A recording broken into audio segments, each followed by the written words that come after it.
Trabalho do Amor, Parte 1. Amor ao trabalho, amor às pessoas, amor à vida. Do amor de ontem ao amor de hoje, o que mudou? Muda o amor? Apresentação. O amor constitui uma oportunidade sublime para o indivíduo amadurecer, tornar-se algo, tornar-se um mundo para si mesmo por causa de uma outra pessoa. É uma grande exigência para o indivíduo, uma exigência irrestrita, algo que o destaca e o convoca para longe. Rainer Maria Rilke, Cartas a um Jovem Poeta. O amor é tema permanente de poetas, filósofos e escritores ao longo dos tempos, e pensar nas dimensões do amor continua sendo de importância vital. Agrupamos os contos Eveline, de James Joyce, A Desejada das Gentes, de Machado de Assis, e os capítulos da obra Guerra e Paz, de Tolstói, sobre Nikolai Maria, que são referências valiosas para refletir sobre o amor, tema tão essencial em nossas vidas. Nos textos reunidos, encontramos personagens que, apesar de sentirem o chamado do amor, não conseguiram se lançar à aventura, e outros que se entregaram por confiar na intensidade do amor. Ao ler essas obras, encontramos nos personagens diferentes experiências do amor, perspectivas que se abrem como as luzes da manhã, iluminando o dia. Nesse percurso, conhecemos as obras de grandes artistas e pensadores, que se debruçaram sobre o tema do amor e mostraram a sua importância na construção do nosso ser e, consequentemente, da sociedade. A autora Bell Hooks fala da sua preocupação com a geração de jovens que tem medo de se entregar ao amor, pois procuram intimidade sem risco e prazer sem investimento emocional. O sociólogo Zygmunt Bauman também escreve sobre esse tema na obra Amor Líquido, sobre a fragilidade dos laços humanos, e revela como os relacionamentos no mundo moderno são vistos cada vez mais como descartáveis, já que os indivíduos buscam uma relação amorosa, mas não conseguem assegurar os compromissos da real intimidade, permanecendo na superfície e evitando um mergulho mais profundo. Se o momento atual aponta para a liquidez das relações, recorremos a esses escritores que nos lembram do amor como uma possibilidade única de realização do ser em sociedade. Eveline, James Joyce. Sentada à janela, assisti ao poente invadir a avenida. Cabeça apoiada nas cortinas, tinha nas narinas o cheiro do cretone empoeirado. Estava cansada. Pouca gente passava. O homem lá do fim da rua passou voltando para casa. Ela ouviu seus passos estalarem na calçada de concreto e depois estalejarem na trilha de pedrisco da frente das casas vermelhas novas. Um dia, houve ali um campo onde eles brincavam toda a tarde com os filhos dos outros. Aí um homem de Belfast comprou o campo e ergueu casas. Não como as casinhas marrons deles, mas casas de tijolos de cor viva e telhados reluzentes. As crianças da avenida brincavam juntas naquele campo. Os Devine, os Water, os Dunn, o aleijadinho do Keogh, ela e seus irmãos e irmãs. Ernest, no entanto, nunca ia brincar. Era grande demais. O pai dela vivia enxotando todos eles do campo com aquela bengala de abrunheiro. Mas, normalmente, o menino dos Keogh ficava de atalaia e gritava quando via que o pai dela estava chegando. Ainda assim, parecia que eles tinham sido bem felizes naquele tempo. O pai dela não era tão mau naquela época. E, além de tudo, a mãe estava viva. Isso foi há muito tempo atrás. Ela e seus irmãos e irmãs já estavam todos crescidos. Sua mãe estava morta. Tizzy Dunn também estava morta. E os Water tinham voltado para a Inglaterra. Tudo muda. Agora ele ia embora como os outros. Ia sair de casa. Casa. Ela olhou toda a sala, repassando todos os objetos conhecidos que tinha esperado uma vez por semana por tantos anos, pensando de onde é que podia lhe aparecer tanto pó. Talvez ela nunca mais fosse ver aqueles objetos conhecidos de que nunca tinha sonhado se ver separada. E, no entanto, durante esses anos todos, ela jamais chegara a descobrir o nome do padre cuja foto amarelada estava na parede em cima do harmônio quebrado, ao lado da gravura colorida das promessas feitas à beata Margarida Maria Alacoque. Era um amigo de escola do pai dela. Toda vez que mostrava a foto a uma visita, o pai dava um jeito de deixar isso claro como informação casual. Ele está agora em Melbourne. Tinha aceitado ir embora, sair de casa. Será que tinha feito bem? Tentou pesar ambos os lados da questão. Em casa, pelo menos tinha abrigo e tinha comida. Tinha as pessoas que conheceu a vida toda ali à sua volta. Claro, que tinha que trabalhar duro, tanto em casa quanto no emprego. O que é que iam dizer dela nas lojas, quando descobrissem que ela tinha fugido com um rapaz? Dizer que era uma boba? Talvez. E a sua vaga seria anunciada nos classificados. A senhorita Gavin ia ficar contente. Sempre falava cortante com ela, especialmente quando tinha gente ouvindo. Senhorita Hill, a senhorita não está vendo essas senhoras aqui esperando? Acorde, senhorita Hill, faça-me o favor. Ela não ia derrubar lágrimas por sair das lojas. Mas na sua casa nova, numa terra distante e desconhecida, não ia ser assim. Então ela ia ser uma mulher casada. Ela, Evelyn. As pessoas iam tratá-la com respeito, então. Não seria tratada como a mãe tinha sido. Mesmo agora, apesar de ter passado dos 19, ela às vezes se sentia ameaçada pela violência do pai. Sabia que era isso que a deixava com palpitações. Quando eles eram menores, ele nunca tinha caído em cima dela, como caía em cima do Harry e do Ernest, porque ela era menina. Mas nos últimos tempos tinha começado a ameaçar e dizer que só ia cuidar dela em nome da memória da mãe.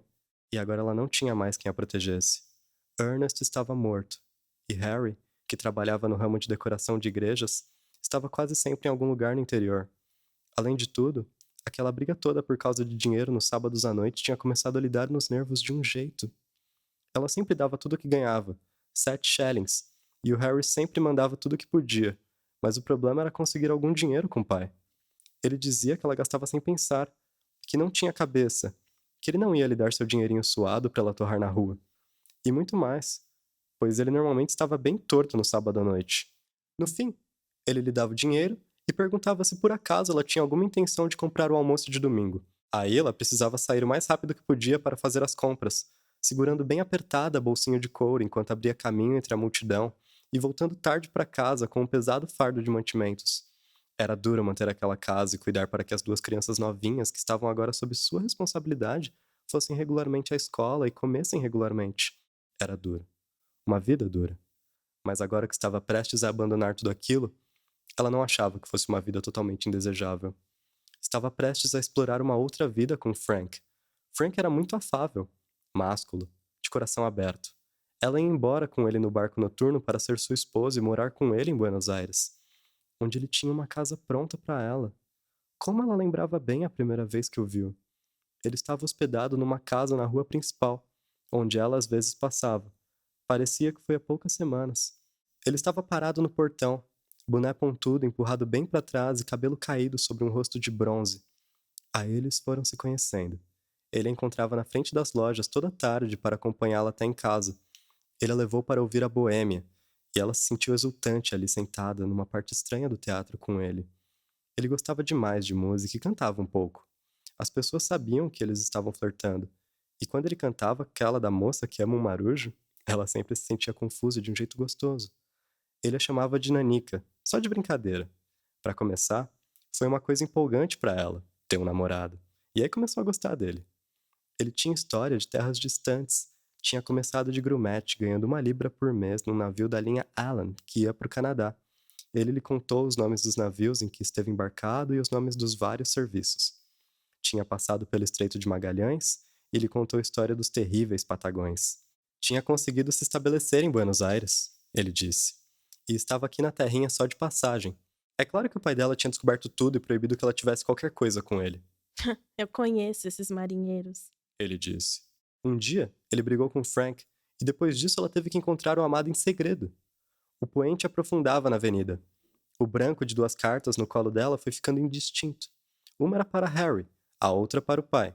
Ernest era o favorito, mas ela gostava do Harry também. O pai estava ficando velho ultimamente. Ela percebia. Ia sentir saudade dela. Às vezes ele sabia bem ser simpático. Não muito tempo antes, quando ela passou um dia de cama, ele leu uma história de fantasmas para ela e preparou torradas para ela na lareira. Num outro dia, quando a mãe ainda estava viva, eles todos foram para um piquenique no Morro de Ralph. Ela lembrava que o pai tinha posto a touca da mãe para fazer as crianças rirem.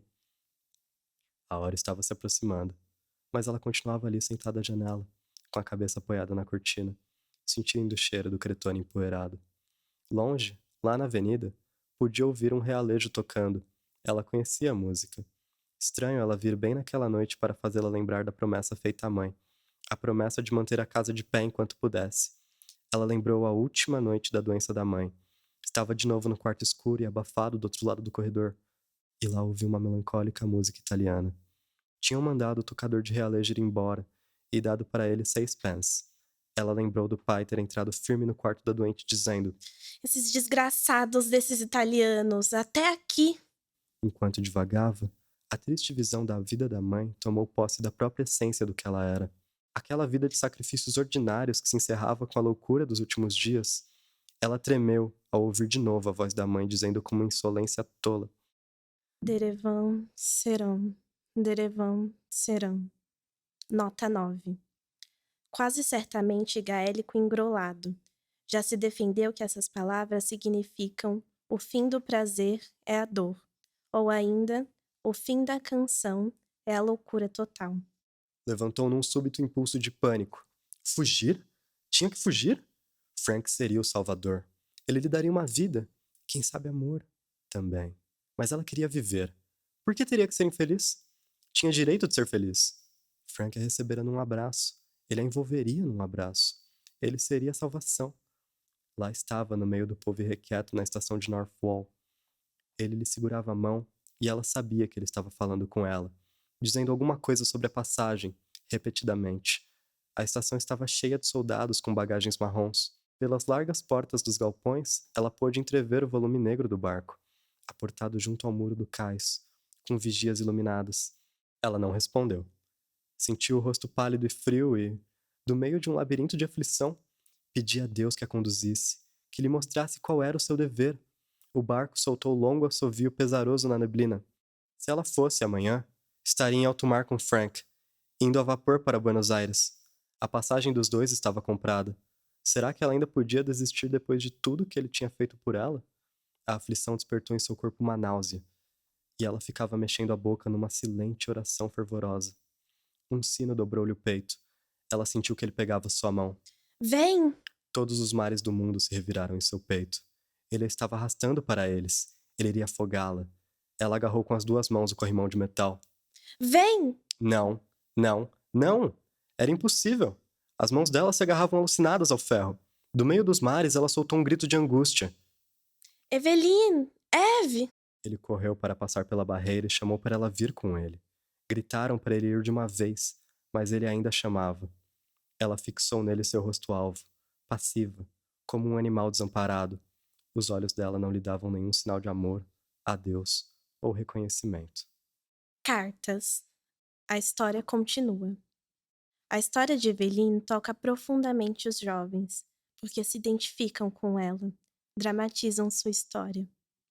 No conto, a jovem se sentia completamente sozinha, e Frank partiu sem ela para a viagem, sem entender por que a amada ficou no porto, paralisada. Há pessoas que, em momentos delicados, conseguem mobilizar recursos para lidar com as situações difíceis. Mas no caso de Eveline, havia uma força contrária que a impedia de seguir em frente, de começar uma nova vida. Demos continuidade à obra de James Joyce em busca de amparo para os 2 personagens, que se distanciam no final da história sem compreender o porquê. No momento presente, vivemos o que nos é possível viver. Depois precisamos rememorar, contar e recontar o que aconteceu. Só assim processamos o que foi vivido, que se torna experiência e passa a fazer parte da nossa história. Como diz Freud, é preciso recordar, repetir, elaborar. Carta de Frank para Eveline. Buenos Aires, 10 de setembro de 1904. Eveline, preciso te contar o que aconteceu comigo naquele transatlântico. Eu estava desolado, olhava para sua passagem e não conseguia entender. Por que você não estava comigo? Havíamos planejado juntos durante tanto tempo a nossa vida em Buenos Aires. Eu estava decidida a mudar de vida. Você sabe que foi a primeira mulher com quem eu realmente imaginei que poderia viver a vida inteira. Sentia que você me amava, E esse sentimento era maravilhoso, me dava segurança.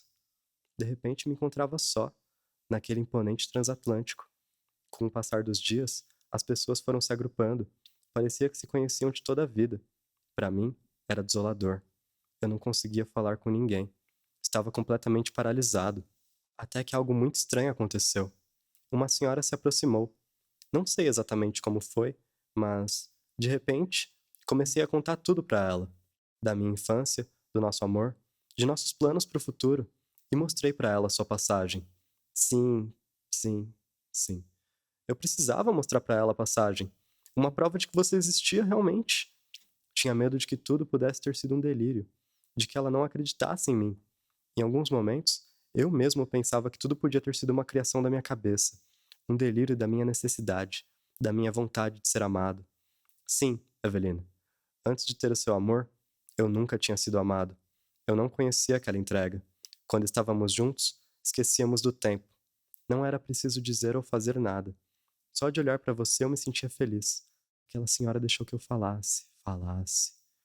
Emanava dela uma profunda tranquilidade. Olhou para mim como se já me conhecesse e me contou que no passado ela já tinha sido uma Evelina. Foi então que me disse. Aguarde aqui um momento. Vou ao meu camarote buscar uma coisa. Ela retornou com um livro e me contou que sempre o carregava em sua bolsa, como um talismã. O livro era Cartas a um Jovem Poeta, de Hilke. A primeira página aberta por ela dizia: é preciso você viver a sua solidão. É preciso você se conhecer. Na carta seguinte, o autor lembrava que os jovens são imaturos em tudo, e por isso são imaturos também no amor. É preciso se conhecer primeiro. Já em outras cartas, ele diz que a vida sempre tem razão, e que se o mundo não te parece suficientemente belo, é porque você não é suficientemente poeta. Fomos lendo juntos as passagens desse livro e por fim ela me deu sua edição de presente, para que eu pudesse voltar às cartas. Embora algumas delas parecessem ter sido escritas para mim, confesso que não entendia muito bem todas. Depois de muitas leituras, finalmente compreendi. Ou pelo menos acho que compreendi. O motivo dessa senhora ter me presenteado com seu livro naquele dia. Sou muito jovem. Você também é muito jovem. A vida é tão bonita. Temos tanto a aprender que a paciência, a calma e a solidão nem sempre parecem amigas. Mas foram elas que me ajudaram a entender. E não foi fácil. Por isso demorei tanto a enviar essa carta. Depois de pensar muitas vezes sobre ela e sobre o que eu queria te dizer, infelizmente ainda não consigo escrever como eu queria. E além disso, uma carta não seria o suficiente para te contar tudo o que eu aprendi sobre mim, sobre nós. Por isso, te envio também o livro de Hilke, que foi para mim um talismã. Espero que seja para você também. Com carinho, Frank. Nota de rodapé 1. Carta escrita por Catalina Pagés, diretora do programa Círculos de Leitura. Resposta de Evelina à carta de Frank. Meu querido Frank, primeiramente, peço que me desculpe pela demora em responder à sua carta. Antes de eu conseguir escrever, eu passei por um longo processo de busca de sentido para as coisas não vividas, desconhecidas pela minha razão. Como sofri para reconhecer a minha alma, que há tempos padecia de fome de vida. Eu não a sentia, não como parte de mim. Te confesso que por muitas vezes achei que não tinha uma. E como escrever? Como traduzir em palavras o indizível? Como expressar o que para mim simplesmente não era? Apenas ausência, o mais completo vazio. Espero sinceramente conseguir justificar a razão da demora. Não respondi antes porque precisava primeiro encontrar respostas para as minhas próprias perguntas. Nem mesmo o sábio tempo foi capaz de me explicar. Mas o livro, as cartas, tudo falava que a vida sempre tem razão, que devemos confiar e apostar na vida. Eu estava presa nessa dor, mas as cartas do rio que me ensinaram a viver a dor, e que vivida torna-se efêmera, como as plantas indesejadas quando o solo se torna infértil para elas. Suas raízes desfalecem e a ferida é curada. Eu entendi que amar os meus não pode anular meu amor próprio. Foi interessante ler sobre as heranças e todas aquelas dores das quais me apossei. Agora essas coisas fazem sentido, e eu não me entregava porque não podia e precisava romper com tanta dor. Tantas amarras que não me permitiam viver nem confiar na vida. Ao contrário do que eu acreditava, a felicidade também poderia ser para mim. O determinismo que eu nutri em mim me afastava da vida, como se o meu destino fosse escrito por outra pessoa, que não me conhecia, sem que sequer houvesse minha participação ou alguma consideração. Fruto do acaso. Um acaso que não enxergava em mim méritos suficientes para viver o amor. Frank, você foi a única pessoa nessa vida que me mostrou o que era o amor. Ensaiamos, mas meu maior pesar foi não termos gestado esse amor. Um amor que não floresce ou se acaba pode levar a duras consequências. No meu caso, a consequência foi uma não-vida. O tempo me deu as costas e me deixou sem suas referências. Dias como anos, anos em dias, e eu não percebi o passar das estações. Órfã de tempo, sem futuro, passado e indigna de qualquer presente da vida. Passei anos morando na dor daquilo que poderia ter sido amor, e me esquecera de qualquer outro sentimento. Sua carta me chegou como um respiro para alguém que se afogava em solidão. Me deixou aliviada por saber que você está bem e, mesmo com as dificuldades, conseguiu se encontrar e viver a vida. Aquela imagem do porto. Alguns dias sonhava, revivia aquele momento e ouvia sua voz me chamar. Evelina? Evelina! Depois daquele dia, que nunca anoiteceu, nunca mais tive uma noite de sono. Nas primeiras noites eu pensava se você tinha sobrevivido, se seguiu viagem para Buenos Aires ou se trocou suas passagens e mudou sua rota. Voltou para a vida de antigamente, descrente, sem se permitir amar ou desejar viver o amor com alguém, criar raízes. Teria voltado a viajar? A conhecer mulheres diferentes? Um corpo para cada porto e relações superficiais? Passado algum tempo, comecei a imaginar os traumas que eu havia lhe causado. Em qual tipo de pessoa teria o transformado? Que de serviço ao amor eu prestei? Coloquei no mundo mais um desalentado, alguém que não confiava mais na vida e nunca mais mergulharia para viver o que há nas profundezas dos sentimentos. Como se fosse hoje, eu me lembro o momento em que li sua carta. Quando li o remetente, não acreditei. Precisei de alguns dias para criar coragem e abrir. Nesses dias, minhas noites foram de lágrimas. Chorei copiosamente. O medo das coisas que me diria não me deixava abrir o envelope. Uma noite criei coragem e abri.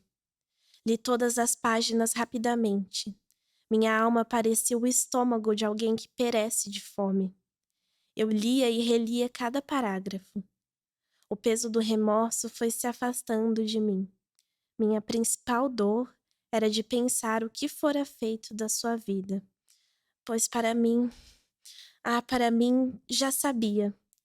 O amor era como uma roupa que não me servia. Não era para mim. Porém, ao ler a carta, tudo começou a se assentar.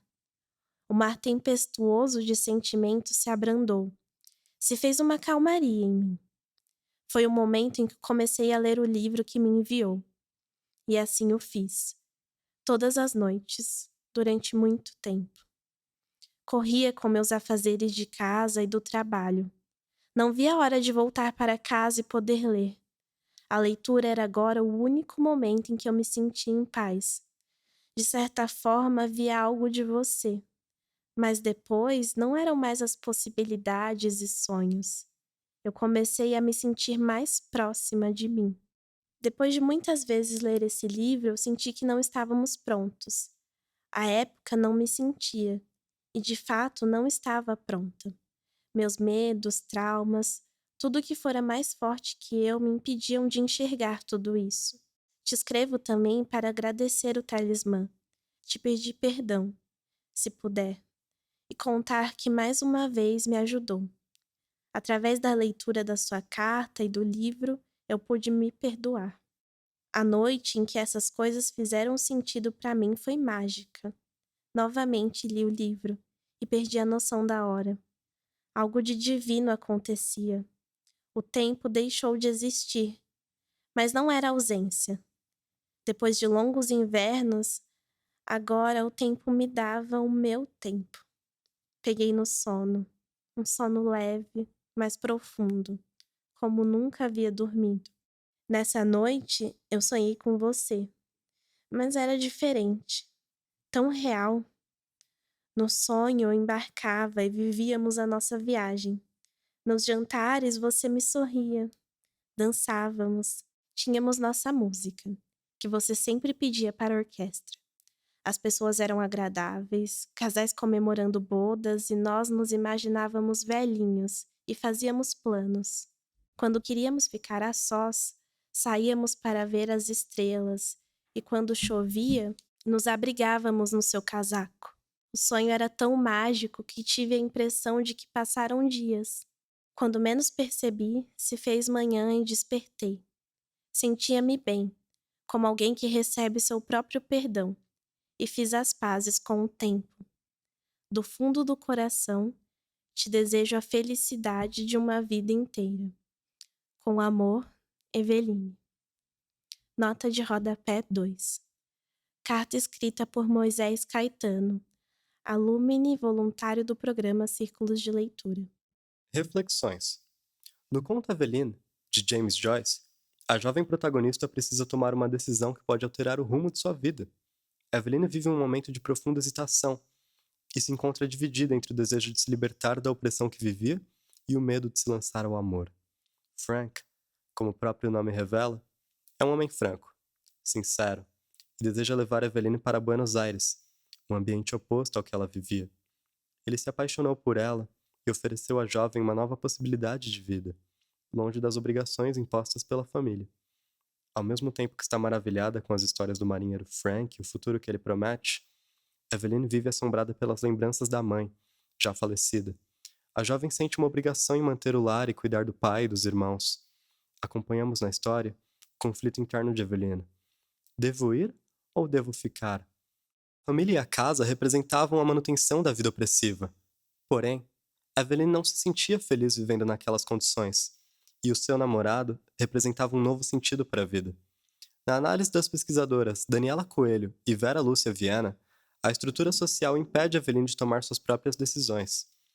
Nesse sentido, o peso da família de Eveline impõe-se claramente não como um laço afetivo, mas como um dever. Ela está diante de uma escolha entre ela mesma e o início de uma relação pessoal arriscada e incerta, que lhe exige entrega, logo, confiança, e a manutenção de uma zona de conforto, por significar a manutenção do previsível, a proteção de novos riscos.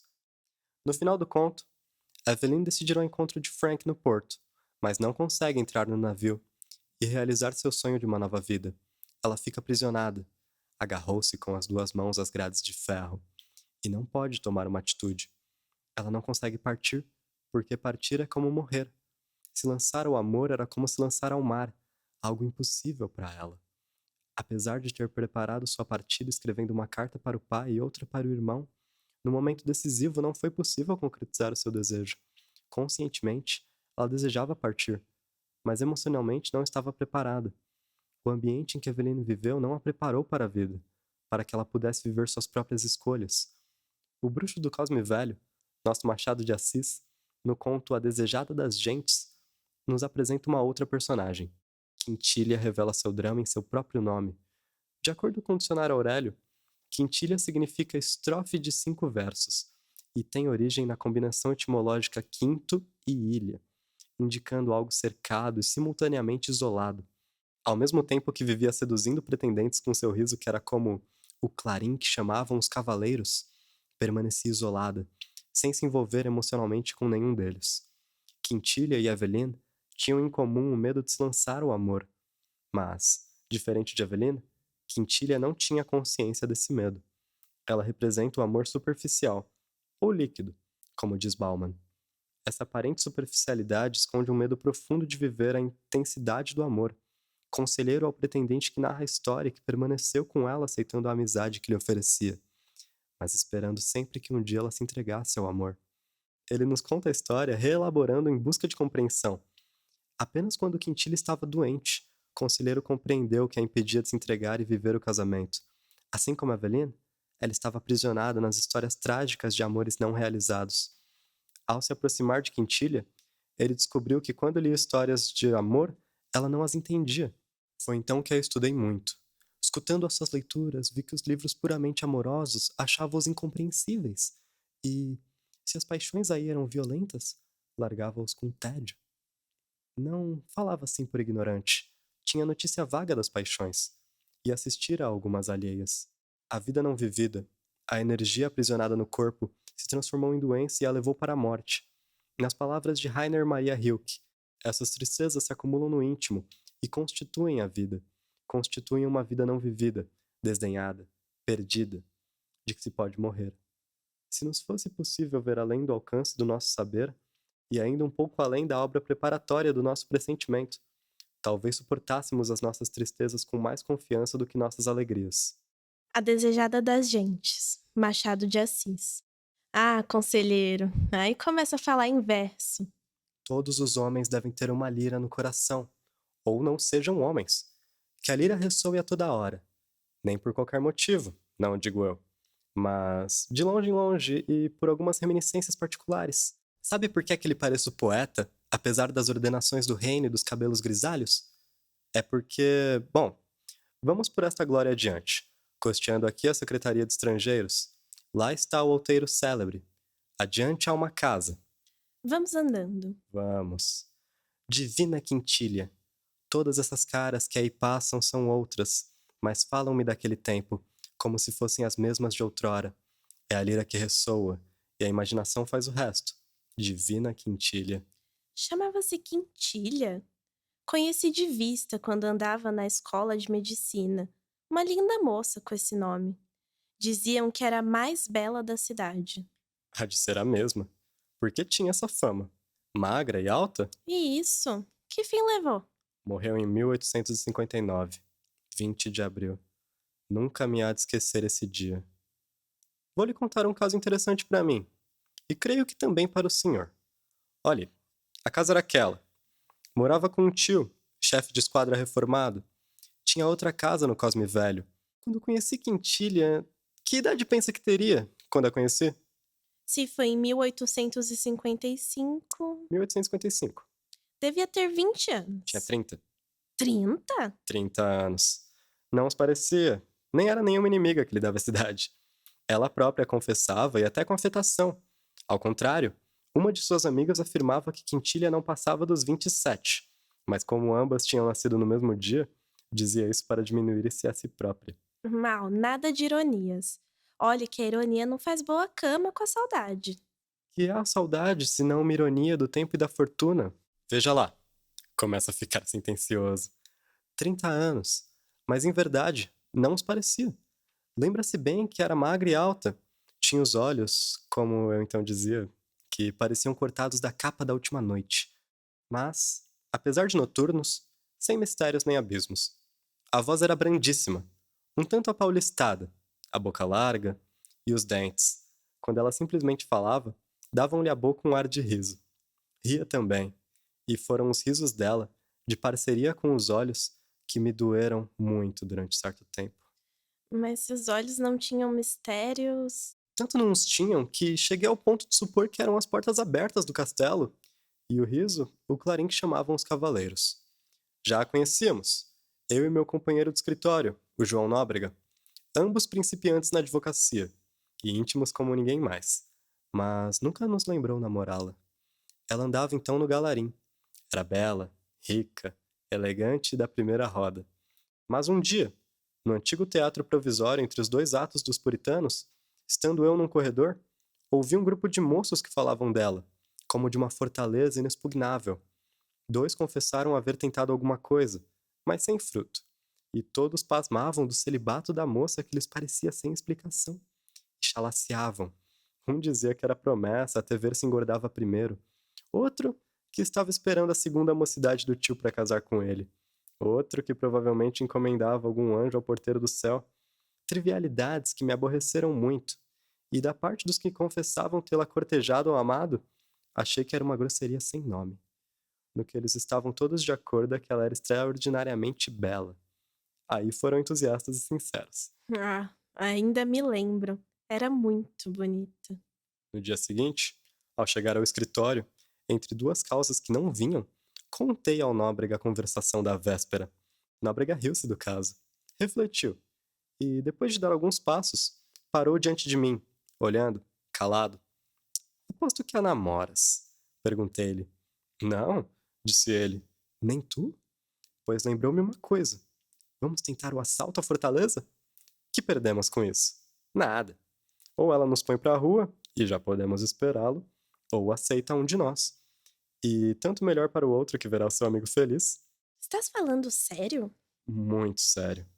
Nóbrega acrescentou que não era só a beleza dela que a fazia atraente. Note que ele tinha a presunção de ser espírito prático, mas era principalmente um sonhador que vivia lendo e construindo aparelhos sociais e políticos. Segundo ele, os tais rapazes do teatro evitavam falar dos bens da moça, que era um dos feitiços dela, e uma das causas prováveis da desconsolação de uns e do sarcasmo de outros. E dizia-me: "Escuta, nem divinizar o dinheiro, nem também bani-lo. Não vamos crer que ele dá tudo, mas reconheçamos que dá alguma coisa, até muita coisa. Esse relógio, por exemplo, combatemos pela quintilha, minha ou tua, mas provavelmente minha, porque sou mais bonito que tu." Conselheiro, a confissão é grave. Foi assim brincando? Foi assim brincando, cheirando ainda aos bancos da academia, que nos metemos em negócio de tanta ponderação, que podia acabar em nada, mas deu muito de si. Era um começo estouvado, quase um passatempo de crianças, sem a nota da sinceridade. Mas o homem põe e a espécie dispõe. Conhecia-mo lá, posto não tivemos encontros frequentes, uma vez que nos dispusemos a uma ação comum. Entrou um elemento novo na nossa vida, e dentro de um mês estávamos brigados. Brigados? Ou quase. Não tínhamos contado com ela, que nos enfeitiçou a ambos, violentamente. Em algumas semanas, já pouco falávamos de quintilha, e, com indiferença, tratávamos de enganar um ao outro e dissimular o que sentíamos. Foi assim que as nossas relações se dissolveram, no fim de 6 meses. Sem ódio, nem luta, nem demonstração externa, porque ainda nos falávamos, onde o acaso nos reunia, mas já então tínhamos banca separada. Começo a ver uma pontinha do drama. Tragédia. Diga tragédia, porque daí a pouco tempo, ou por desengano verbal que ela lhe desse, ou por desespero de vencer, Nóbrega deixou-me só em campo. Arranjou uma nomeação de juiz municipal lá para os sertões da Bahia, onde definhou e morreu antes de acabar o quatriênio. E juro-lhe que não foi o inculcado espírito prático de Nóbrega que o separou de mim. Ele, que tanto falara das vantagens do dinheiro, morreu apaixonado como um simples Werther. Menos a pistola. Também o veneno mata. E o amor de Quintilha podia se dizer alguma coisa parecido com isso. Foi o que o matou, e o que ainda hoje me dói. Mas vejo pelo seu dito que o estou aborrecendo. Pelo amor de Deus, juro-lhe que não. Foi uma graçola que me escapou. Vamos adiante, conselheiro. Ficou só em campo. Quintilha não deixava ninguém estar só em campo. Não digo por ela, mas pelos outros. Muitos vinham ali tomar um cálice de esperanças, e iam cear a outra parte. Ela não favorecia a uns mais que a outros, mas era liana, graciosa, e tinha essa espécie de olhos derramados que não foram feitos para homens ciumentos. Tive ciúmes amargos, às vezes terríveis. Todo argueiro me parecia um cavaleiro, e todo cavaleiro um diabo. Afinal, costumei-me a ver que eram passageiros de um dia. Outros me metiam mais medo. Eram os que vinham dentro da luva das amigas. Creio que houve 2 ou 3 negociações dessas, mas sem resultado. Quintilha declarou que nada faria sem consultar o tio, e o tio aconselhou a recusa, coisa que ela sabia de antemão. O bom velho não gostava da visita de homens, com receio de que a sobrinha escolhesse algum e casasse. Estava tão acostumado a trazê-la ao pé de si, como uma muleta da velha alma aleijada, que temia perdê-la inteiramente. Não seria essa a causa da isenção sistemática da moça? Vai ver que não. O que nota é que o senhor era mais teimoso que os outros. Iludido, a princípio, porque no meio de tantas candidaturas malogradas, Quintilha preferia-me a todos os outros homens e conversava comigo mais largamente e mais intimamente, a tal ponto que chegou a correr que nos casávamos. Mas conversavam de quê? De tudo que ela não conversava com os outros. E era de fazer pasmar que uma pessoa tão amiga de bailes e passeios, de valsar e rir, fosse comigo tão severa e grave, tão diferente do que costumava ou parecia ser. A razão é clara. Achava sua conversação menos insossa que a dos outros homens. Obrigado. Era mais profunda a causa da diferença. E a diferença ia se acentuando com os tempos. Quando a vida cá embaixo a aborrecia muito, ia pro Cosme Velho, e ali as conversações eram mais frequentes e compridas. Não lhe posso dizer, nem o senhor compreenderia nada, o que foram as horas que ali passei, incorporando na minha vida toda a vida que jorrava dela. Muitas vezes quis dizer-lhe o que sentia, mas as palavras tinham medo e ficavam no coração. Escrevi cartas sobre cartas, todas me pareciam frias, difusas ou inchadas de estilo. Demais. Ela não dava ensejo a nada. Tinha um ar de velha amiga. No princípio de 1857, adoeceu meu pai em Itaboraí. Corri a vê-lo. Achei-o moribundo. Este fato reteve-me fora da corte uns 4 meses. Voltei pelos fins de maio. Quintilha recebeu-me triste da minha tristeza, e vi claramente que o meu luto passava aos olhos dela. Mas que era isso, se não amor? Assim o criei, e dispus a minha vida para desposá-la. Nisto, adoeceu o tio gravemente. Quintilha não ficava só, se ele morresse, porque além dos muitos parentes espalhados que tinha, morava com ela agora, na casa da Rua do Catete, uma prima, Dona Ana, viúva. Mas é certo que a afeição principal ia-se embora, e nessa transição da vida presente, a vida ulterior podia eu alcançar o que desejava. A moléstia do tio foi breve, ajudada da velhice. Levou-o em 2 semanas.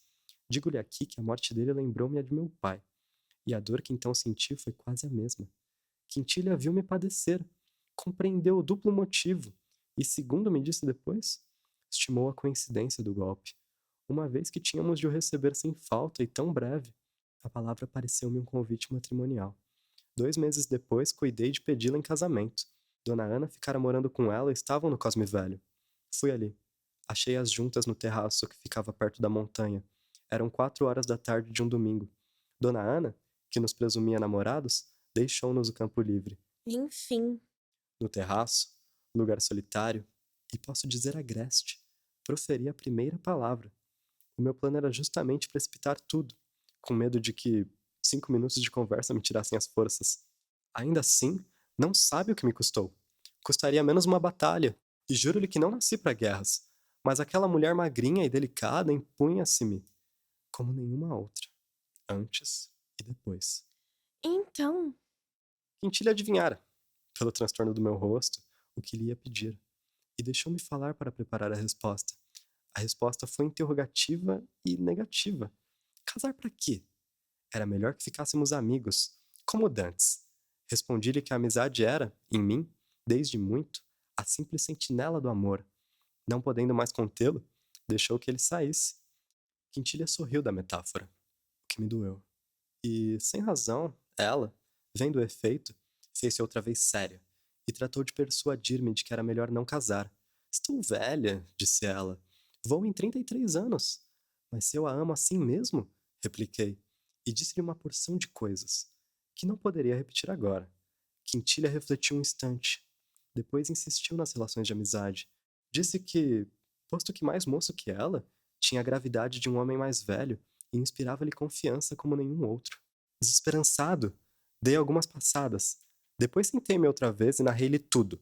Ao saber da minha briga com um amigo e companheiro da academia, e a separação em que ficamos, sentiu-se, não sei se diga magoada ou irritada, censurou-nos a ambos. Não valia a pena que chegássemos a tal ponto.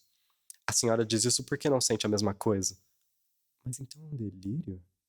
Creio que sim. O que lhe afianço é que ainda agora, se fosse necessário, separar-me-ia dele 1 e 100 vezes, e creio poder afirmar-lhe que ele faria a mesma coisa. Aqui olhou ela espantada para mim, como se olha para uma pessoa cujas faculdades parecem transtornadas. Depois abanou a cabeça e repetiu que fora um erro. Não valia a pena. Fiquemos amigos, disse-me, estendendo a mão. É impossível. Pede-me uma coisa superior às minhas forças. Nunca poderei ver na senhora uma simples amiga. Não desejo impor-lhe nada, dir-lhe-ei. até que nem mais insisto, porque não aceitaria outra resposta agora. Trocamos ainda algumas palavras e retirei-me. Veja minha mão. Treme-lhe ainda. E nem lhe contei tudo. Não lhe digo aqui os aborrecimentos que tive, nem a dor e o despeito que me ficaram. Estava arrependido, zangado. Devia ter provocado aquele desengano desde as primeiras semanas. Mas a culpa foi da esperança, que é uma planta daninha, que comeu o lugar de outras plantas melhores. No fim de 5 dias saí para Itaboraí, onde me chamaram alguns interesses do inventário de meu pai. Quando voltei, 3 semanas depois, achei em casa uma carta de Quintilha. Oh, Abri-a alvoroçadamente. Datava de 4 dias. Era longa. Aludia aos últimos sucessos e dizia coisas meigas e suaves. Quintilha afirmava ter esperado por mim todos os dias, não cuidando que eu levasse o egoísmo até não voltar lá mais. Por isso escrevia-me, pedindo que fizesse dos meus sentimentos pessoais e sem eco uma página de história acabada, que ficasse só o amigo, e lá fosse ver a sua amiga. E concluía com essas singulares palavras: quer uma garantia? Juro-lhe que não casarei nunca. Compreendi que um vínculo de simpatia moral nos ligava um ao outro, com a diferença que o que era em mim paixão específica era nela uma simples eleição de caráter. Éramos 2 sócios, que entravam no comércio da vida com diferente capital. Eu, tudo o que possuía. Ela, quase um óbolo. Respondi a carta dela nesse sentido, e declarei que era tal a minha obediência e o meu amor que cedia, mas de má vontade, porque depois do que se passara entre nós, ia sentir-me humilhado. Risquei a palavra ridículo, já escrita, para poder ir vê-la sem esse vexame. Lá estava o outro. aposto que seguiu atrás da carta. É o que eu faria, porque essa moça, ou me engano, ou estava morta por casar com o senhor. Deixe a sua fisiologia usual. Este caso é particularíssimo. Deixe-me adivinhar o resto. O juramento era um anzol místico. Depois, o senhor, que o recebera, podia desobrigá-la dele, uma vez que aproveitasse com a absolvição. Mas enfim, correr à casa dele. Não corri. Fui 2 dias depois. No intervalo, respondeu ela a minha carta com um bilhete carinhoso, que rematava com esta ideia: não fale de humilhação onde não houve público. Fui, voltei, uma e mais vezes e restabeleceram-se as nossas relações. Não se falou em nada.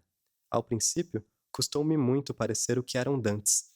Depois, o demônio da esperança veio pousar outra vez no meu coração. E sem nada exprimir, cuidei que um dia, tarde, ela viesse casar comigo. E foi essa esperança que me retificou aos meus próprios olhos, na situação em que me achava. Os boatos de nosso casamento correram muito. Chegaram aos nossos ouvidos. Eu negava formalmente e sério. Ela dava de ombros e ria. Foi essa fase da nossa vida mais serena para mim, salvo um incidente curto.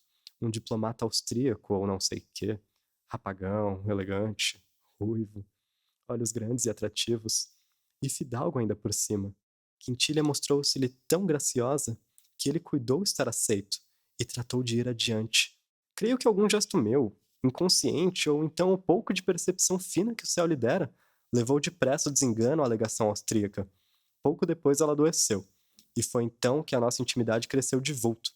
Ela, enquanto se tratava, resolveu não sair, e isso mesmo lhe disseram os médicos. Lá passava eu muitas horas diariamente. Ou elas tocavam, ou jogávamos os 3, ou então lia-se alguma coisa. A maior parte das vezes conversávamos somente. Foi então que a estudei muito. Escutando as suas leituras, vi que os livros puramente amorosos achava-os incompreensíveis. E se as paixões aí eram violentas, largava-os com tédio. Não falava assim por ignorante. Tinha notícia vaga das paixões e assistira a algumas alheias. De que moléstia padecia? Da espinha. Os médicos diziam que a moléstia não era talvez recente, e ia tocando o ponto melindroso. Chegamos assim a 1859. Desde março deste ano, a moléstia agravou-se muito. Teve uma pequena parada, mas para os fins do mês, chegou ao estado desesperador. Nunca vi depois criatura mais enérgica diante da iminente catástrofe. Estava então de uma magreza transparente, quase fluida. Ria, ou antes, sorria apenas. E vendo que eu escondia as minhas lágrimas, apertava minhas mãos e agradecia. Um dia, estando só com o médico, perguntou-lhe a verdade. Ele ia mentir. Ela disse que era inútil, que estava perdida. Perdida não, murmurou o médico. Jura que não estou perdida? Ele hesitou. Ela agradeceu-lhe. Uma vez certa que morria, ordenou que prometera a si mesmo. Casou-se com o senhor, aposto. Não me relembre essa triste cerimônia. Ou antes, deixe-me relembrá-la, porque me traz algum alento do passado. Não aceitou recusas nem pedidos meus. Casou comigo à beira da morte. Foi no dia 18 de abril de 1859. Passei os últimos 2 dias, até 20 de abril, ao pé da minha noiva moribunda, e abracei-a pela primeira vez feita cadáver. Tudo isso é bem esquisito. Eu não sei o que dirá a sua fisiologia. A minha, que é de profano, crê que aquela moça tinha ao casamento uma versão puramente física. Casou meio defunta, às portas do nada. Chame de monstro, se quer, mas a crescente divina. Reflexões. O conto A Desejada das Gentes, de Machado de Assis, apresenta a história de uma moça muito bonita, com muitos admiradores, mas que nunca aceitou um pedido de casamento. Ninguém entendia a razão desse comportamento. Não podiam imaginar que, na verdade, ela não se entregava por medo de sofrer. A jovem conhecia histórias tristes de outras pessoas e temia passar pelas mesmas experiências. Por meio desse conto, percebemos como as experiências vividas pelos outros podem nos afetar e nos aprisionar, como aconteceu com Eveline, do conto de James Joyce, e com Quintilha, personagem de Machado de Assis. Apresentamos agora uma passagem da obra Guerra e Paz, de Tolstói. Diferente das outras histórias, vemos um personagem que sente em sua alma como o amor poderia tornar ele um homem melhor. Nikolai vive o amor como uma possibilidade de crescer e amadurecer ao lado de Mária. As histórias tristes são temas dos grandes escritores. Eles sabem que, ao relatar essas histórias, nos ajuda a compreender o que impediu as personagens de viverem o amor. Agrupamos essas narrativas com os capítulos de Guerra e Paz, em que os personagens estão preparados para o amor. Todas essas histórias da literatura também se manifestam na vida e em nosso cotidiano. Encontramos essas pessoas que estão aprisionadas ou que vivem o amor com todas as suas complexidades. Sentimos a necessidade de falar todas essas histórias porque acreditamos que o amor também pode ser aprendido. O amor não afeta apenas a vida individual das pessoas, afeta também a vida em sociedade. Como diz Platão na obra O Banquete, o amor infunde coragem aos amantes e nas sociedades democráticas onde as lideranças valorizam o amor, não há espaço para a tirania. De sorte que, se fosse possível formar, por algum modo, um Estado ou um exército exclusivamente composto de amantes e amados, assim se obteria uma constituição política insuperável, pois ninguém faria o que fosse desonesto, e todos, naturalmente, se estimulariam para a prática de belas coisas. Guerra e Paz, Nikolai e Mária, Lev Tolstói. Apresentação. Nesta obra, encontramos uma passagem que nos ajuda a entender a força e os efeitos do amor. Nikolai descreve um momento em que é tomado de encantamento ao ver Mária rezando. Há algum tempo admirava suas qualidades morais, mas ao vê-la entregue de corpo e alma à sua fé, tomado por uma atração irresistível, a jovem irradiava uma luz que a envolvia por inteiro e a tornava belíssima. Mária aparecia envolta por uma áurea de mistério que o arrebatava, ao mesmo tempo em que se dava conta de que nunca sentiria algo parecido por Sônia. E percebe que não poderia manter o compromisso com a noiva, a quem não amava como uma mulher merece ser amada. Algum tempo depois, Nikolai encontra-se com Mária, e ao olhar para ela e vê-la envolta por aquela mesma áurea de luz que a transformava em uma mulher linda e sedutora, seu rosto, desde o instante em que Nikolai entrou, transfigurou-se subitamente, da mesma forma como na lâmpada de vidro pintada e entalhada, quando sua luz interna é acesa, projeta de repente nas paredes, com uma beleza inesperada e fulminante. E para além da atração e fascínio que Mara lhe despertava, Nikolai descobre que ao seu lado podia se tornar um homem melhor. Capítulo 6, Guerra e Paz, livro 2, tomo 4, primeira parte.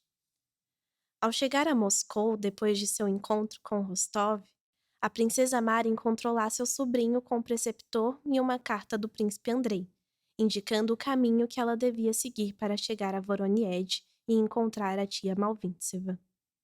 Os afazeres da partida, a preocupação com o irmão, a organização da vida numa casa nova, pessoas novas, a educação do sobrinho, tudo isso havia sufocado na alma da princesa Mari aquele sentimento parecido com uma tentação, que a atormentava desde o tempo da doença e da morte do pai, e sobretudo após o encontro com Rostov. Ela estava triste.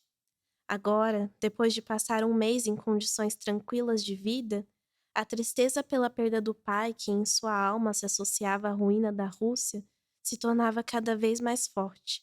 Estava angustiada. A ideia dos perigos que rondavam seu irmão, a única pessoa próxima que lhe restava, a atormentava sem cessar. Vivia preocupada com a educação do sobrinho, tarefa para a qual se sentia constantemente incapaz. Porém, no fundo de sua alma, ela estava em paz consigo mesma. Uma paz que provinha da consciência que havia esmagado dentro de si os sonhos e os desejos pessoais ligados ao surgimento de Rostov. Quando, no dia seguinte ao seu sarau, a governadora foi à casa de Malvíntseva e, depois de falar com a tia a respeito de seus planos e ressalvar que, apesar de ser impossível sequer pensar num pedido formal de casamento naquelas circunstâncias, mesmo assim era possível aproximar os jovens, permitir que se conhecessem. E quando, após receber a aprovação da tia, a governadora falou sobre Rostov em presença da princesa Mária, elogiou-o e contou como ficou vermelho quando ela mencionou a princesa Mária não experimentou nenhuma alegria, e sim um sentimento de mal-estar.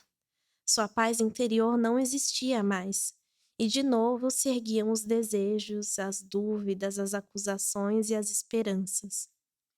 Nos 2 dias seguintes a essa conversa, dias que antecederam a visita de Rostov, a princesa Mária não parou de pensar em como devia se comportar em relação a Rostov.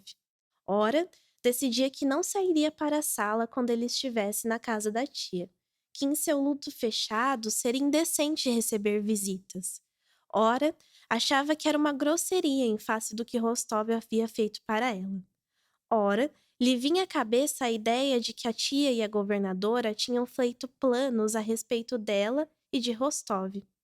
Os olhares e as palavras das duas pareciam, às vezes, confirmar tal suposição.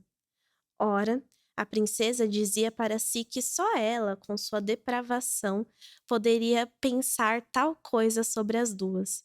Elas não poderiam esquecer que, em sua situação, quando ainda não havia retirado da gola as fitas de luto, uma tal iniciativa matrimonial seria ofensiva para ela e também para a memória de seu pai.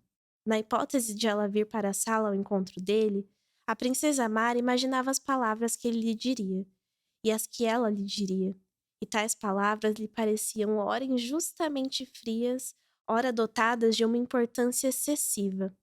O que mais temia, no caso de encontrar-se com Rostov, era o constrangimento que achava que ia tomar conta dela, e que se faria visível tão logo estivesse em presença dele. Mas quando, no domingo após a missa, o lacaio veio à sala comunicar que o conde Rostov havia chegado, a princesa não manifestou nenhum constrangimento. Apenas um leve rugor tomou conta de suas faces, e os olhos brilharam uma luz nova e radiante. A senhora esteve com ele, titia? Perguntou a princesa Mária, com voz tranquila, sem saber ela mesma como conseguia se mostrar exteriormente tão calma e natural. Quando Rostov entrou na sala, a princesa abaixou a cabeça por um momento, como que para dar tempo ao visitante de cumprimentar a tia.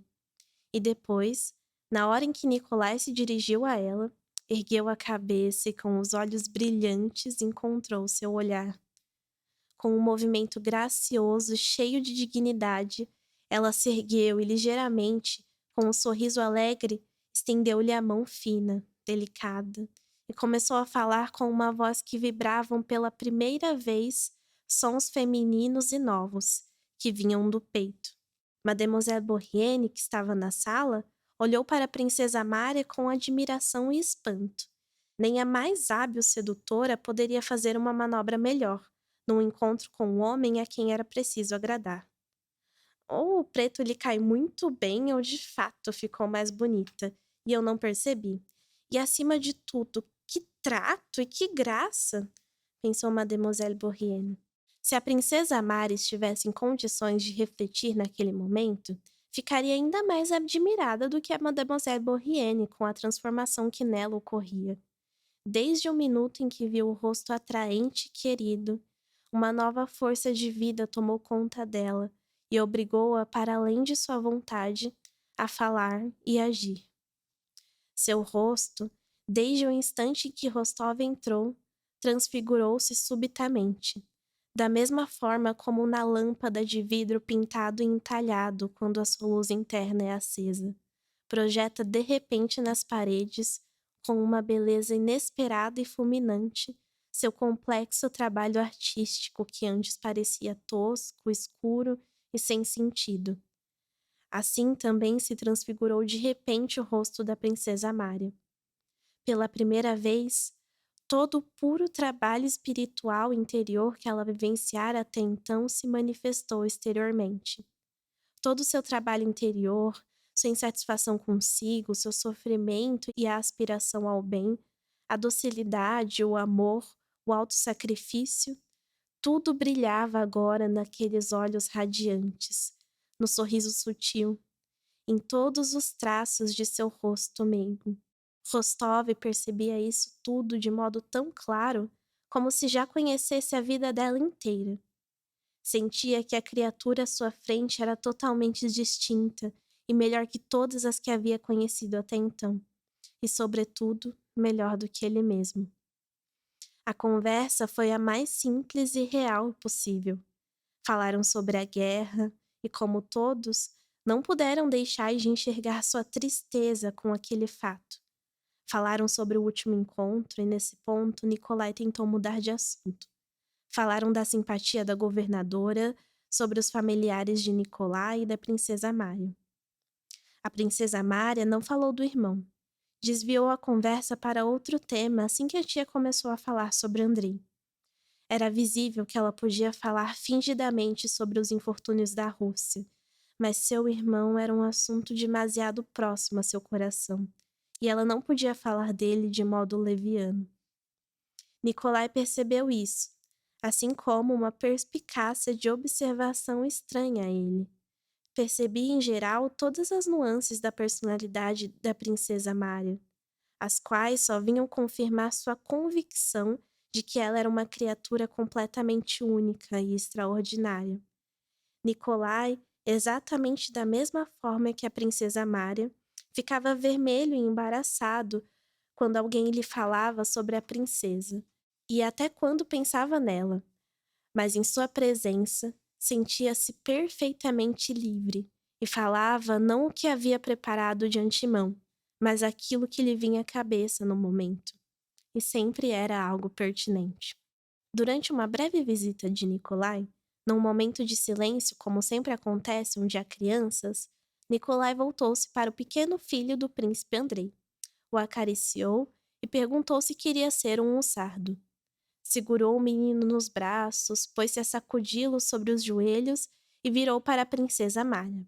Um olhar doce, feliz e tímido acompanhava o menino querido nos braços do homem querido. Nikolai também percebeu aquele olhar e, como se tivesse entendido seu significado, ruborizou-se de prazer e começou a beijar o garoto com alegria e contentamento. A princesa Mária não saía de casa por estar de luto. Nikolai não julgava apropriado visitá-la. Apesar disso, a governadora deu seguimento à sua função de casamenteira. Transmitiu a Nikolai o elogio que a princesa Mária fizera a seu respeito e vice-versa, e insistiu que Rostov devia declarar-se a princesa Mária. Com esse fim, ela organizou um encontro entre os jovens na casa do arcipreste antes da missa. Embora Rostov dissesse à governadora que não faria nenhuma declaração à princesa Mária, prometeu ir. Assim como em Tilsit, Rostov não se permitia duvidar de que era bom aquilo que todos julgavam ser bom. Também agora, após uma breve, mas sincera luta entre a tentativa de construir sua vida segundo a própria razão e a submissão obediente às circunstâncias, ele optou pela última e rendeu-se ao poder que o arrastava, não sabia para onde. Ele sentia de modo irresistível. Nikolai sabia que depois de ter feito sua promessa a Sônia, declarar seu sentimento à princesa Mária seria o que ele chamaria de uma infâmia. E sabia que jamais cometeria uma infâmia. Mas sabia também, e nem tanto sabia, como sentia no fundo de sua alma que, rendendo-se agora ao poder das circunstâncias e das pessoas que as governam, ele não só não faria nada de ruim, como faria algo muito importante, mais importante do que qualquer outra coisa que havia feito na vida.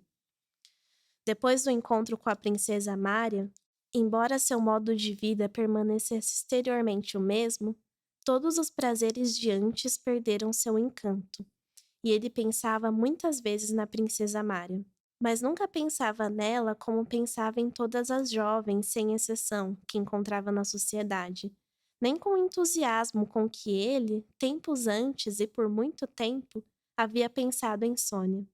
Como quase todos os rapazes honestos, Nikolai pensava em todas as jovens da sociedade como futuras esposas, e na imaginação, encaixava-as em todas as circunstâncias de uma vida conjugal. Um roupão branco, a esposa junto ao samovar, uma carruagem de mulher, criancinhas, mamã e papá. A relação das crianças com ela, etc, etc. E tais imagens do futuro lhe davam prazer. Mas quando pensava na princesa Mária, com quem desejavam casá-lo, Nikolai não conseguia imaginar nada de uma futura vida conjugal. Quando tentavam, o resultado era canhestro e falso. Ele apenas se sentia assustado. A terrível notícia da Batalha de Borodinó, de nossas baixas em mortos e feridos, e a notícia ainda mais terrível da perda de Moscou foram recebidas em Voronied em meados de setembro.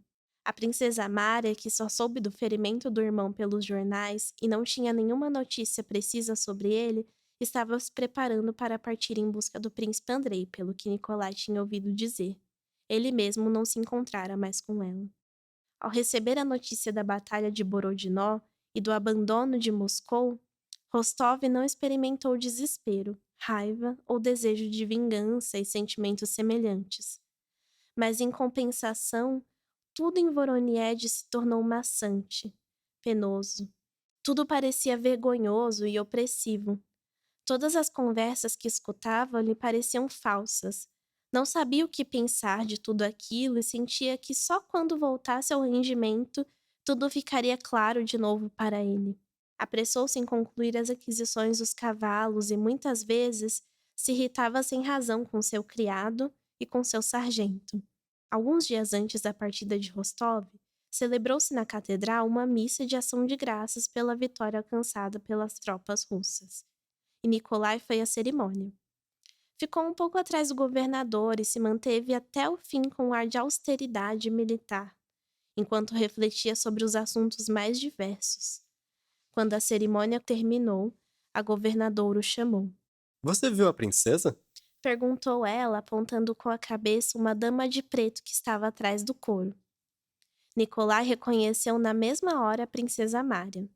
Não tanto pelo seu perfil, como se distinguia embaixo do chapéu, mas pelo sentimento de cautela, medo e compaixão que o dominou de pronto. A princesa Mária, obviamente absorta nos próprios pensamentos, persignava-se pelas últimas vezes enquanto saía da igreja. Nikolai fitou seu rosto com admiração. Era o mesmo rosto que vira antes. Havia nele a mesma expressão simples de um sutil trabalho espiritual interior, mas agora estava iluminado de um modo totalmente distinto. Havia nele uma comovente expressão de tristeza, de prece e de esperança.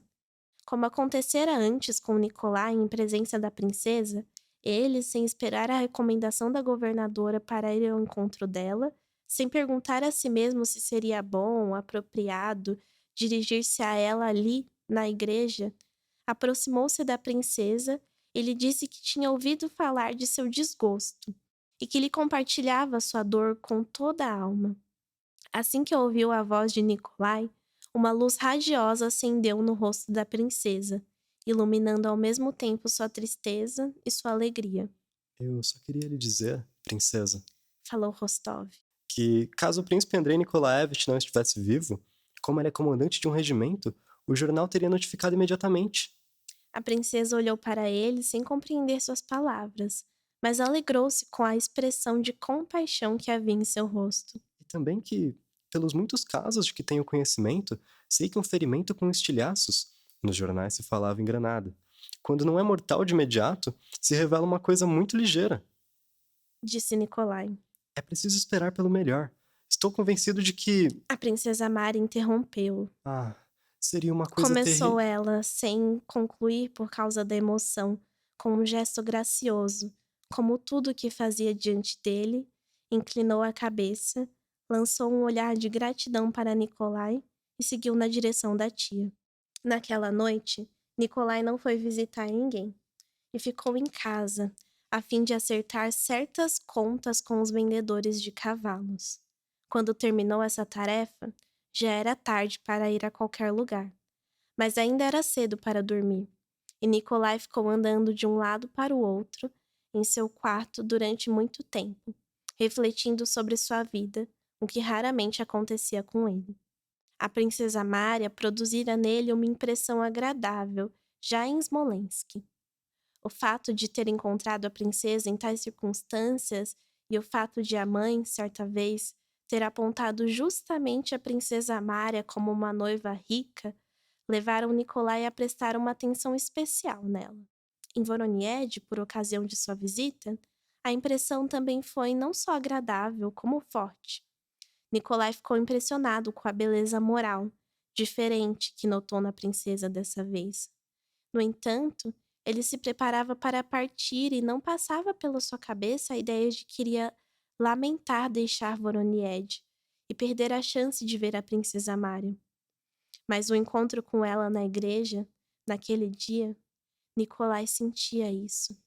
Se cravava mais fundo no seu coração do que ele havia previsto, e mais fundo do que ele desejava para a própria tranquilidade. O rosto pálido, fino, tristonho, o olhar radioso, os movimentos discretos, graciosos e, acima de tudo, o desgosto profundo e meigo que se exprimia em todas as feições o perturbavam e provocavam sua curiosidade. Nos homens, Rostov não tolerava ver a expressão de uma vida espiritual superior. Por esse motivo, não gostava do príncipe Andrei e desdenhosamente chamava isso de filosofia, devaneio. Mas na princesa Mária, justamente por causa daquele desgosto que revelava toda a profundidade de um mundo espiritual alheio a Nikolai, ele sentia uma atração irresistível. Que moça formidável deve ser. Igual a um anjo. Dizia consigo. Por que não sou livre? Por que fui tão apressado com a Sônia? E sem querer, fazia uma comparação entre as duas. Em uma, a pobreza, e na outra, a riqueza daqueles dons espirituais que Nikolai não tinha e aos quais, por isso mesmo, ele dava um valor tão alto. Experimentou imaginar o que aconteceria se fosse livre. De que modo faria seu pedido de casamento e como ela viria a ser sua esposa? Não, ele não conseguia imaginar isso. Ficava assustado e não conseguia visualizar nenhuma imagem clara. Com Sônia, havia muito que já formara um quadro do futuro, e tudo era simples e claro, justamente porque tudo já tinha sido previsto, e ele conhecia tudo que existia em Sônia. Mas com a princesa Mária, era impossível imaginar uma vida futura, porque ele não a compreendia, só a amava. Os devaneios sobre Sônia tinham algo de divertido, algo de jogo. Mas pensar na princesa Mara era sempre difícil e um pouco terrível, Como ela reza. lembrou Nikolai. Era evidente que estava pondo toda a sua alma na prece. Sim, essa é a prece que remove montanhas. E estou convencido de que sua prece será atendida. Por que eu não rezo por aquilo de que preciso? Lembrou Nikolai. Do que preciso? De liberdade. De um rompimento com Sônia. Ela disse a verdade. Lembrou-se das palavras da governadora. O que vou conseguir casando com Sônia é apenas gerar infelicidade. A confusão, a mágoa de mamã, o dinheiro, a confusão. Uma confusão terrível. E eu nem a amo. Sim, eu não a amo como é preciso. Meu Deus, livre-me dessa situação horrível, sem saída. Começou a rezar de repente. Sim, a prece remove montanhas, mas é preciso acreditar. E não rezar como fazíamos eu e Natasha quando éramos crianças e rezávamos para que a neve virasse açúcar. E depois saíamos correndo para fora de casa a fim de provar e ver se a neve tinha virado açúcar. Não, agora eu não estou rezando por essas besteiras. Disse ele, colocou de lado o cachimbo e, de mãos juntas, postou-se diante de um ícone. Enternecido com a lembrança da princesa Mária, começou a rezar como havia muito tempo não fazia. Tinha lágrima nos olhos e na garganta quando Lavrútica chegou à porta com alguns papéis. Idiota! Por que entra assim, se ninguém chamou? Disse Nicolai, rapidamente mudando de posição. Da parte do governador. Disse Lavrútica, com voz sonolenta. Chegou o correio e tinha carta para o senhor. Está bem, obrigado. Agora vá embora. Nicolai pegou 2 cartas. Uma era da mãe, a outra de Sônia. Reconheceu as 2 pela letra e abriu primeiro a carta de Sônia. Mal leu algumas linhas, seu rosto empalideceu e seus olhos se arregalaram de susto e de alegria. Não, não é possível. Exclamou em voz alta. Incapaz de continuar sentado onde estava, pôs-se a andar pelo quarto com a carta nas mãos, lendo-a. Correu os olhos pela carta, depois leu-a até o fim outra vez. Mais uma, e de ombros erguidos e braços abertos, parou no meio do quarto, de boca aberta e olhos vidrados. Aquilo pelo qual tinha acabado de rezar, com a confiança em que Deus atenderia sua prece, havia se realizado.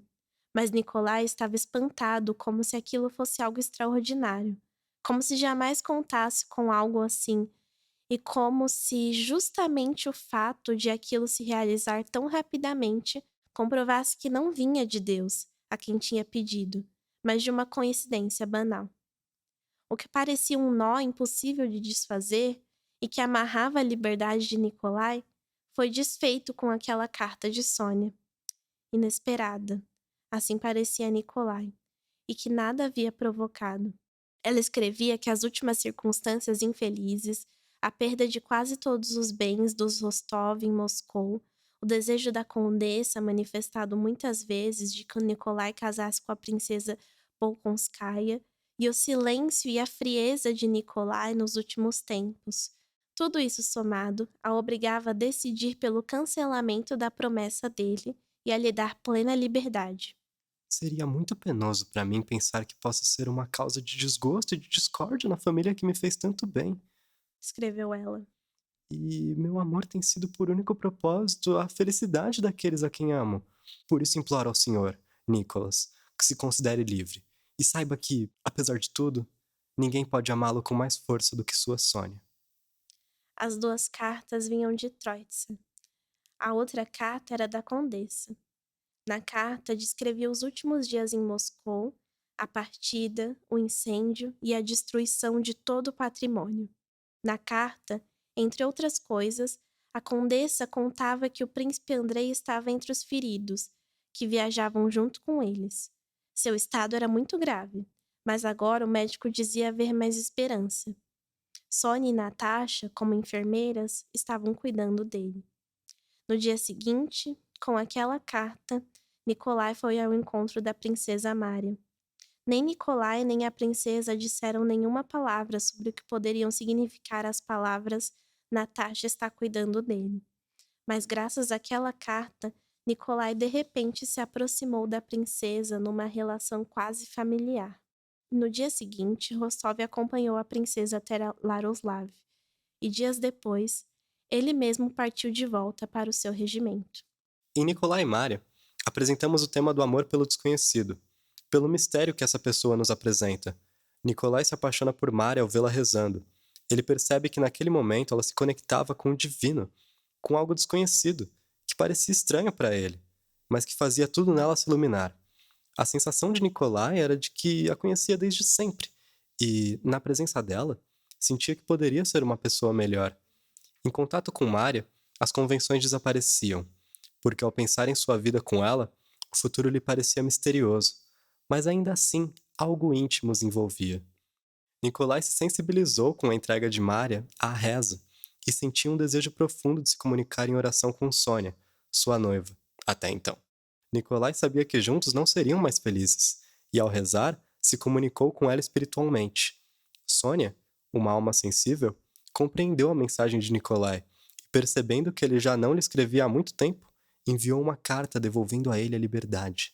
Essa passagem nos apresenta uma realidade da vida, a dignidade na separação, que é justamente nesses momentos tão dolorosos que nossas ações revelam nosso trabalho interior.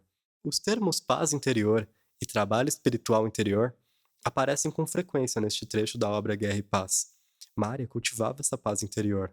Era uma mulher que rezava com fé, e o que sentia vinha das profundezas do seu ser.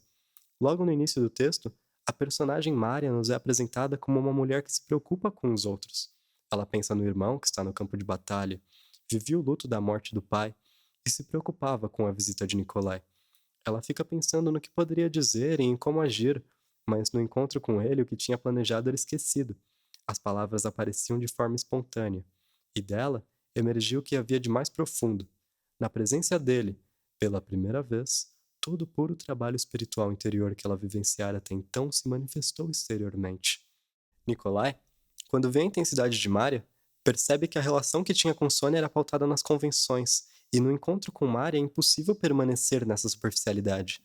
No texto de Rainer Maria Rilke, do livro Cartas a um Jovem Poeta, o autor reforça a ideia de que o amor é um encontro de energias, que juntas criam infinitas possibilidades de vida, até então desconhecidas.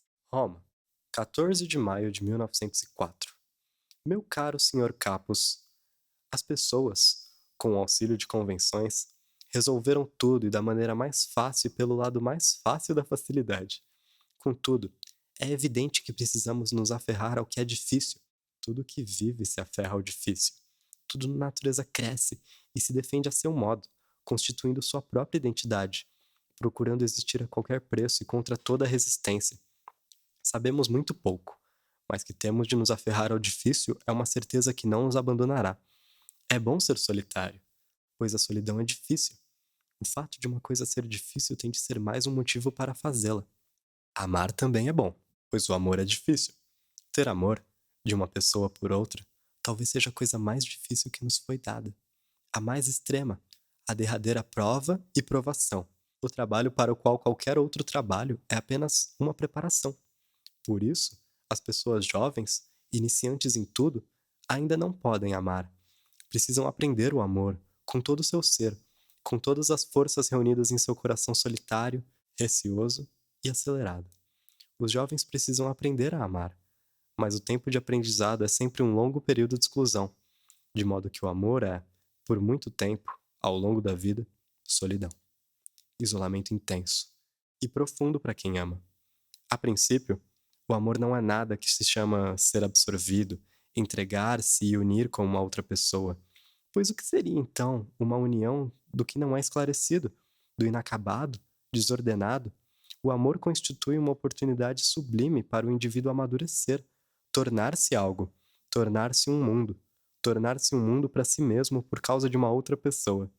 É uma grande exigência para o indivíduo, uma exigência restrita, algo que o destaca e o convoca para longe, apenas nesse sentido. Como tarefa de trabalhar em si mesmos, escutar e bater dia e noite, as pessoas jovens deveriam fazer uso do amor que lhes é dado. A absorção e a entrega e todo tipo de comunhão não são para eles, que ainda precisam economizar e acumular por muito tempo. A comunhão é o passo final, talvez uma meta para a qual a vida humana quase não seja o bastante. É aí que jovens erram com frequência, gravemente. Pelo fato de eles, faz parte de sua natureza não ter paciência alguma, se atirarem um para os outros quando o amor vem, derramando-se, de maneira como são, em todo o seu desgoverno, na desordem, na confusão. Mas o que deve resultar disso? O que a vida deve fazer desse acúmulo de equívocos que eles chamam de união e gostariam de chamar de sua felicidade? E o futuro? Então cada um se perde por causa do outro, e perde o outro e muitos outros que ainda desejariam surgir. Perdem-se as vastidões e as possibilidades. Troca-se a aproximação e a fuga de coisas quietas, cheias de pressentimentos, por um desespero infrutífero do qual nada mais pode resultar. Nada mais do que um pouco de náusea, desapontamento e pobreza. E com isso, a salvação em uma das muitas convenções que estão disponíveis em grande número, como abrigos para todos nesse caminho extremamente perigoso. Nenhuma região da experiência humana é tão munida de convenções quanto essa, salva-vidas dos mais diversos, botes e boias. Refúgios de todos os tipos foram criados pela compreensão comum, pois ela estava inclinada a considerar a vida amorosa como um prazer. Por isso tinha de torná-la fácil, barata, inofensiva e segura, como são os prazeres públicos. De fato, muitos jovens que amam de modo falso, ou seja, simplesmente entregando-se, sem preservar a solidão, a maioria não passará nunca disso. Sentem a opressão de um erro e querem, de uma maneira própria e pessoal, tornar vívida e fértil a situação em que se precipitaram, pois a sua natureza lhes diz que as questões do amor, de tudo que é importante, são as que menos podem ser resolvidas abertamente, segundo um acordo qualquer. São perguntas íntimas, feitas de uma pessoa para outra, perguntas que exigem em cada caso uma resposta nova, especial, apenas pessoal. Mas como é que eles poderiam encontrar uma saída em si mesmos, do fundo de sua solidão já desperdiçada? Eles que se atiraram, que não se delimitam nem se diferenciam, e que, portanto, não possuem nada de próprio. Os jovens tomam atitudes a partir de um desamparo comum, e quando querem evitar de boa vontade a convenção que se anuncia, por exemplo, o casamento, caem nos braços de uma solução menos explícita, mas igualmente convencional e mortal, pois tudo o que existe em torno deles é convenção. Onde quer que se trate de uma comunhão precipitada e turva, todas as atitudes são convencionais. Toda a relação resultante de tal mistura possui a sua convenção, mesmo que seja pouco usual, ou seja, imoral em sentido comum. Até a separação seria um passo convencional, uma decisão ocasional e impessoal sem força e sem frutos.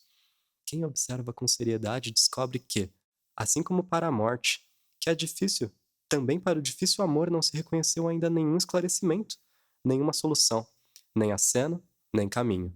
Para essas duas tarefas que carregamos e transmitimos secretamente sem esclarecer, nunca se achará uma regra comum baseada em um acordo. Contudo, à medida que começamos a tentar a vida como indivíduos, essas grandes coisas se aproximam muito de nós, os solitários. As exigências que o difícil trabalho do amor impõe ao nosso desenvolvimento são sobre-humanas, e nós, como iniciantes, não podemos estar à altura delas. Mas se perseveramos e assumimos esse amor como uma carga e um período de aprendizado, em vez de nos perdermos em todo o jogo fácil e frívolo atrás do qual as pessoas se esconderam da mais séria gravidade de sua existência, talvez se perceba um pequeno avanço e um alívio para aqueles que virão muito depois de nós. E isso já seria muito. No entanto, só chegamos no máximo a considerar objetivamente, sem preconceitos, a relação de um indivíduo com outro indivíduo, e nossas tentativas de viver tais relacionamentos não têm nenhum modelo diante de si. Mesmo assim, há, na própria passagem do tempo, algo que ajuda a nossa iniciação hesitante. A menina e a mulher, em seu desdobramento novo e próprio, serão apenas de passagem imitadoras dos vícios e das virtudes masculinos, e repetidoras das profissões dos homens. Depois da incerteza dessas transições, o que se revelará é que as mulheres só passaram por todos esses sucessivos disfarces, muitas vezes ridículos, para purificar sua própria essência das influências deformadoras do outro sexo. As mulheres, nas quais a vida se instala e habita de modo mais imediato, frutífero e cheio de confiança, no fundo precisam ter se tornado seres humanos mais maduros, mais humanos do que o homem, pois ele não passa de um ser leviano, que é mergulhado sobre a superfície da vida pelo peso de um fruto carnal, que menospreza, arrogante e apressado, aquilo que pensa amar. Essa humanidade da mulher, realizada em meio a dores e humilhações, virá à tona quando ela tiver se livrado das convenções do exclusivamente feminino, nas transformações de sua situação exterior. E os homens, que hoje não a sentem vir ainda, serão surpreendidos e derrotados por essa humanidade. Um dia, já agora, especialmente nos países nórdicos, os indícios confiáveis a favor disso são eloquentes. Um dia se encontrarão a menina e a mulher cujos nomes não significarão apenas uma oposição ao elemento masculino, mas algo de independente, algo que não fará pensar em complemento ou em limite, apenas na vida e na existência, o ser humano feminino. Tal progresso transformará profundamente a vivência do amor. Agora cheia de equívocos, trará alterações profundas, a princípio contra a vontade dos homens ultrapassados, configurando uma relação de ser humano com ser humano, não mais de homem e mulher. Esse amor mais humano, que se realizará de modo infinitamente delicado e discreto, certo e claro, em laços atados e desatados, será semelhante àquele que nós preparamos, lutando com esforço, portanto, ao amor que consiste na proteção mútua, na delimitação e saudação de duas solidões. E ainda isto: não creia que aquele grande amor que um dia se impôs ao Senhor, quando garoto, perdeu-se. Será possível saber, com certeza, se, naquele tempo, não amadureceram grandes e belos desejos, propósitos dos quais o Senhor ainda hoje vive. Acredito que aquele amor permanece tão forte e intenso em sua lembrança porque foi sua primeira solidão profunda, o primeiro trabalho íntimo que o Senhor elaborou em sua vida. Tudo de bom, caro Sr. Capus. Seu, Rainer Maria Rilke. Em diálogo com as ideias apresentadas por Rilke no texto É Preciso Aprender a Amar, Nietzsche compara o processo do amor com o domínio musical. Ele diz que precisamos deixar a música desconhecida nos penetrar e que, por mais que ela pareça estranha, precisamos de paciência para que se revele a sua beleza. É preciso aprender a amar. Friedrich Nietzsche, A Gaia Ciência. Eis o que nos acontece no domínio musical. É preciso, antes de tudo, aprender a ouvir uma figura, uma melodia, saber discerni-la com o ouvido, distingui-la, isolá-la e delimitá-la enquanto vida para si. Em seguida, é preciso esforço e boa vontade para suportá-la. Apesar de sua estranheza, usar a paciência para seu aspecto e sua expressão, ternura pelo que ela tem de singular. Vem, enfim, o momento em que nos habituamos a ela, em que nós a esperamos, em que sentimos que nos faria falta caso se ausentasse. E daí em diante, ela não deixa de exercer sobre nós sua imposição e sua fascinação, até que tenha feito de nós seus amantes humildes e maravilhados, que não concebem melhor coisa no mundo e só deseja ela e mais nada. Porém, não é só na música que isso acontece. É justamente assim que aprendemos a amar todas as coisas que agora amamos. Acabamos sempre por ser recompensados por nossa boa vontade, nossa paciência, nossa equidade, nossa ternura com a estranheza, pelo fato de que, pouco a pouco, a estranheza se desvende e vem a se oferecer a nós como nova e indivisível beleza. Aí está a sua gratidão por nossa hospitalidade.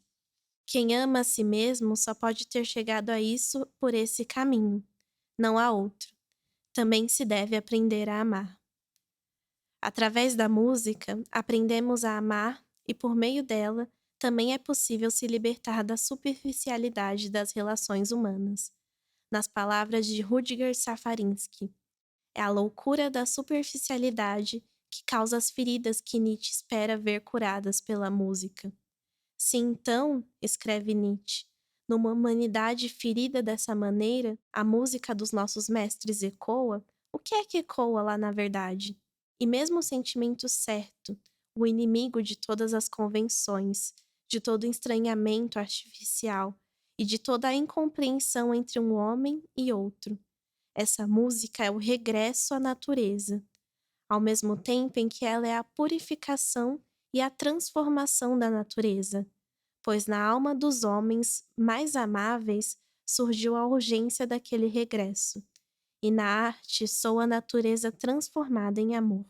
O sentimento certo é para Nietzsche aquele que ele vê como um poder vital mítico. Já os românticos o tinham colocado em evidência. Friedrich Schlegel, por exemplo, quando gritou contra a cultura diária prosaica do racionalismo, o tempo chegou, todos os mistérios podem se revelar. Ele estava falando dos mistérios, da sensualidade espiritual e do belo caos, uma espécie de união ébria com a substância do mundo, com o segredo do ser criador.